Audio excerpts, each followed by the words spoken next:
بسم اللہ الرحمن الرحیم۔ شروع اللہ کا نام لے کر جو بڑا مہربان نہایت رحم والا ہے۔ اسلامک ہب کے معزز دوستوں، میں ہوں ماجد ملک اور اب تمام دیکھنے اور سننے والوں کو السلام علیکم۔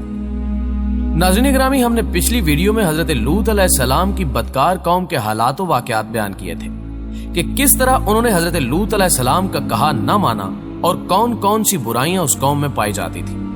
آج ہم ان پر آنے والے عذاب کو بیان کریں گے۔ تو اللہ سبحانہ و تعالیٰ کا غضبناک عذاب قوم لوط پر کس طرح نازل ہوا، اس غضبناک عذاب کی تفصیلات جاننے کے لیے ویڈیو کو تسلسل کے ساتھ ضرور دیکھیے گا۔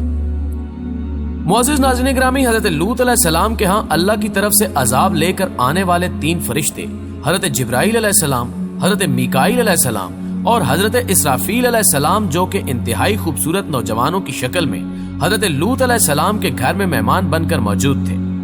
جب حضرت لوط علیہ السلام کی بدکار قوم کو معلوم ہوا کہ 3 اجنبی خوبصورت نوجوان حضرت لوط علیہ السلام کے گھر میں موجود ہیں، تو انہوں نے حضرت لوط علیہ السلام سے حیا سوز مطالبہ کیا کہ ان نوجوانوں کو ہمارے حوالے کر دیں۔ لیکن حضرت لوط علیہ السلام نے اپنی بدکار اور بدفعل اور بدکردار قوم کو متنبہ کیا کہ وہ اس سے باز رہیں۔ لیکن اس وقت بدکردار قوم کے لوگوں نے حضرت لوط علیہ السلام کی ایک بات نہ سنی اور دروازہ بجانے لگے۔ حضرت لوط علیہ السلام نے اپنے گھر کا دروازہ اندر سے بند کر لیا، لیکن وہ بدکار مسلسل دروازہ بجاتے رہے اور دھمکی دی کہ اگر انہوں نے دروازہ نہ کھولا تو دروازہ توڑ دیں گے۔ حضرت لوط علیہ السلام نے اللہ سبحانہ و تعالیٰ سے مدد مانگی کہ ان بدکاروں کے معاملے میں یا اللہ میری مدد فرما۔ اسی واقعے کو مد نظر رکھتے ہوئے قرآن مجید کی سورہ الحجرات آیت نمبر 67 تا 71 میں بیان ہے، اور اہل شہر لوط کے پاس خشخش دوڑے آئے۔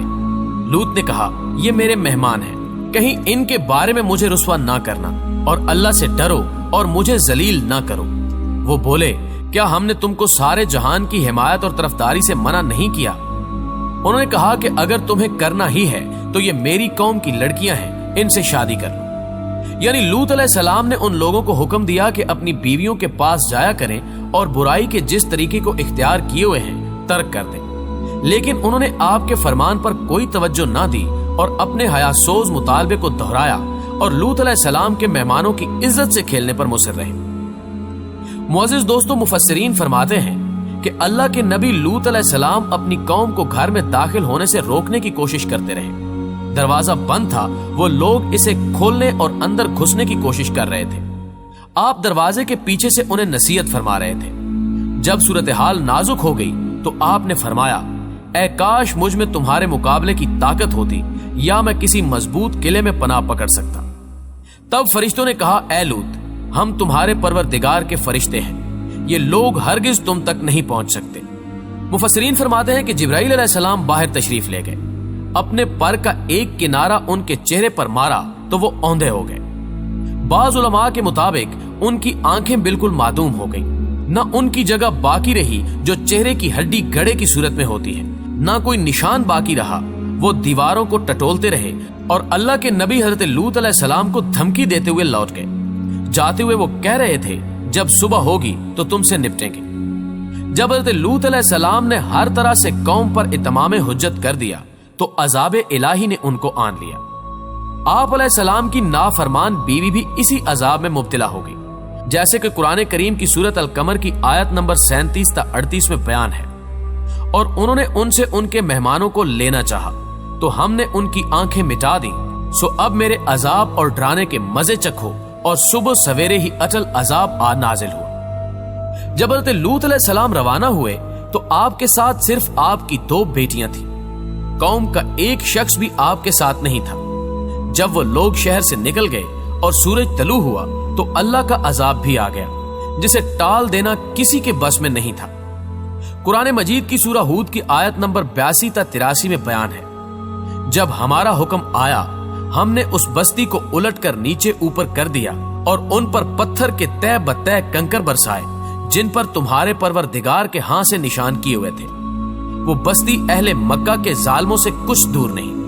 ناظرین کرام، علماء کرام فرماتے ہیں کہ جبرائیل علیہ السلام نے اپنے پر سے ان بستیوں کو جڑ سے اکھاڑ دیا جن میں 4 لاکھ یا 40 لاکھ افراد تھے، ان میں موجود جانوروں سمیت انہیں آسمان تک بلند کیا۔ فرشتوں نے ان کے مرغوں کی آذانیں اور کتوں کے بھونکنے کی آوازیں سنی اور پھر انہیں الٹ کر پھینک دیا۔ آسمان سے نوکدار پتھر برسے، وہ آسمان سے ایک دوسرے کے پیچھے آ رہے تھے اور قوم پر مسلسل برس رہے تھے، یعنی ہر پتھر پر کسی نہ کسی آدمی کا نام لکھا ہوا تھا، وہ اسی پر گرتا اور اس کا سر کچل دیتا۔ سورہ نجم میں آیت نمبر 53 تا 55 میں ارشاد ربانی ہے، اور اس نے الٹی ہوئی بستیوں کو دے پٹکا، پھر ان پر چھایا جو چھایا، لہٰذا اے انسان تو اپنے پروردگار کی کون کون سی نعمتوں پر جھگڑا کرے گا۔ اسلامک ہب کے معزز دوستو، اللہ تعالیٰ نے ان بستیوں کی جگہ ایک بدبودار جھیل بنا دی، جس کے پانی سے اور اس کے ارد گرد کی زمین سے کوئی فائدہ نہیں اٹھایا جا سکتا تھا، کیونکہ زمین انتہائی نکمی اور بیکار ہو چکی تھی۔ یہ اللہ کی طرف سے اس کی قدرت، عظمت اور اس کی گرفت کی ایک نشانی بن چکا ہے۔ اس سے یہ بھی ظاہر ہوتا ہے کہ اللہ تعالیٰ اپنے مومن بندوں پر رحمت فرما کر انہیں تباہی سے بچاتا اور اندھیروں سے نکال کر روشنی میں لے جاتا ہے۔ اللہ تعالیٰ نے اپنی رحمت سے ہمارے لیے ہر چیز حلال اور جائز رکھی، جو ہمارے لیے مفید، نفع بخش اور ہماری سلامتی اور بقا کے لیے ضروری ہے، اور ہر اس چیز کو حرام اور ممنوع قرار دیا جو ہماری دنیا یا آخرت کے لیے نقصان دہ ہے۔ انسان کی فطری خواہش کی تسکین کے لیے اللہ تعالیٰ نے عورت کو پیدا فرمایا، اور انسانی شہوت کی تسکین کے لیے نکاح کا مقدس نظام انسانوں کو دیا، تاکہ انسانوں کے جذبات کو مناسب راہ مل سکے، نسل انسانی کی بقا کا سامان میسر ہو اور معاشرے میں امن و سلامتی کے ساتھ زندگی گزارے۔ لواطت کے مضر اثرات صحت پر اثر انداز ہوتے ہیں۔ جدید دور کے نام نہاد مہذب تمدن کے ملکوں نے اسی نظام الہی سے بغاوت کرتے ہوئے اپنے معاشروں میں لواطت کو قانوناً جائز قرار دیا ہے۔ ہم جنس پرستی کو قانونی حیثیت دینے کے بعد یہ ممالک کس طرح عذاب الہی کا شکار ہوئے ہیں، ان کے نظام اخلاقیات کا جنازہ کس بری طرح سے دوراہے میں رکھا ہے، اس کا اندازہ ان ممالک کے مختصر جائزے سے آیا ہے۔ ان ممالک میں خاندانی نظام حیات ختم ہو چکا ہے اور نسل انسانی تیزی سے کم ہو رہی ہے۔ ان ممالک میں آبادی کی شرح خطرناک حد تک کم ہو چکی ہے۔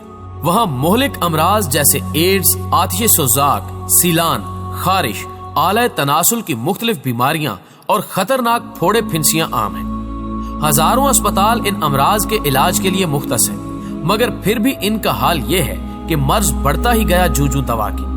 یہ دنیا کا عذاب ان پر مسلط کر دیا گیا ہے، جبکہ آخرت کا عذاب اور بھی شدید ہے۔ ان ممالک کے برعکس اسلامی ممالک جہاں اسلامی تہذیب و تمدن پائی جاتی ہے، وہاں یہ بیماریاں برائے نام ہیں۔ معزز دوستو، اللہ تعالیٰ نے ہم جنس پرستی کے کبھی جرم کی شکار قوم کو دردناک عذاب چکایا تھا، پھر ان کے حالات بیان کر دیے تاکہ قیامت تک آنے والی نسلیں اس جرم سے بچیں اور قوم لوط کے انجام سے عبرت پکڑیں۔ قوم لوط کو ان کے حد سے بڑی ہوئی سرکشی، نافرمانی اور بے حیائی پر عذاب الہی سے دوچار ہونا پڑا۔ اسلام دین فطرت ہے۔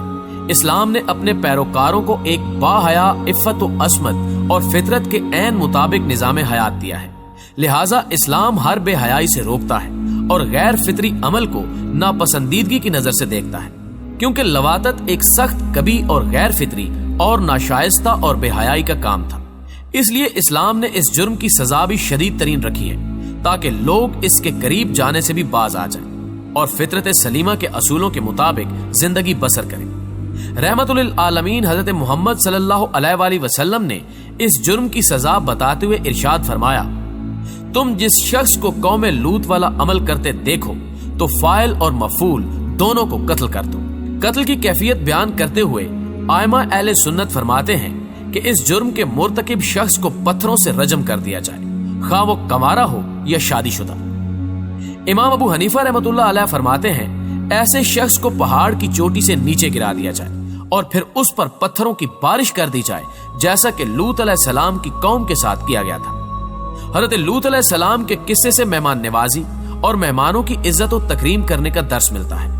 آپ کے واقعے سے مہمانوں کو ہر ممکن طریقے سے آرام پہنچانے اور انہیں تکلیف سے بچانے کا سبق ملتا ہے۔ آپ کی اس خواہش میں مہمانوں کی عزت و آبرو کو بچانے کے لیے لڑائی کرنے کے جذبے کا اظہار ہے، جو ہمیں درس دیتا ہے کہ مہمان نوازی اور مہمانوں کو ہر مضر شے سے محفوظ کرنا نہایت ضروری ہے۔ نبی آخر الزمان حضرت محمد صلی اللہ علیہ وآلہ وسلم نے مہمانوں کے حقوق کو بیان کرتے ہوئے فرمایا جو شخص اللہ اور قیامت پر یقین اور ایمان رکھتا ہے وہ مہمان کی عزت کرے، یعنی ہر مومن پر مہمان کا اکرام لازم ہے۔ جو شخص مہمان کی عزت و تکریم نہیں کرتا اس کا ایمان ناقص ہے۔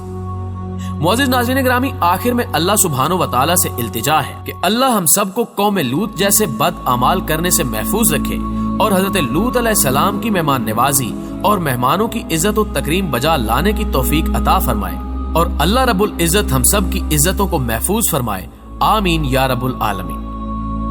ناظرین گرامی، آج کی اس ویڈیو کو یہیں اختتام پذیر کرتے ہیں۔ آپ کو آج کی یہ عبرت انگیز اور سبق آموز ویڈیو کیسی لگی؟ کمنٹ باکس میں اس کا اظہار